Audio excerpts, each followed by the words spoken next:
எத்தனை பேர் லைஃப்ல சில சூழ்நிலைகள் நாங்க மூளையில முடங்கி போயிருக்கிறோம் பிரதர்.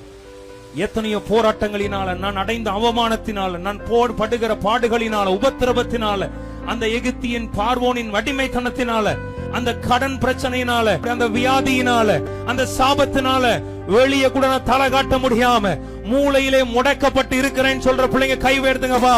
இத லைவ்ல எத்தனையோ பேர் பார்த்துட்டு இருப்பாங்க. உங்களுக்கு இந்த வார்த்தை, யாரெல்லாம் மூளையில முடக்கப்பட்டு இருக்கிறாயோ, உன்னுடைய மூளையில முடக்கப்பட்ட சூழ்நிலைகள் கர்த்தருடைய ஆவியானவர் இந்த ராத்திரியாக மாற்றி உன் கட்டுகளை அறுக்கிற ஒரு இரவா இந்த இரவு இருக்கும் சொல்லி விசுவாசிக்கிற பிள்ளைங்க நல்லா கைத்தடி ரெசவெட். எல்லாரும் சொல்லுங்க பாஸ் ஓவர். எல்லாரும் சொல்லுங்க பாஸ் ஓவர்.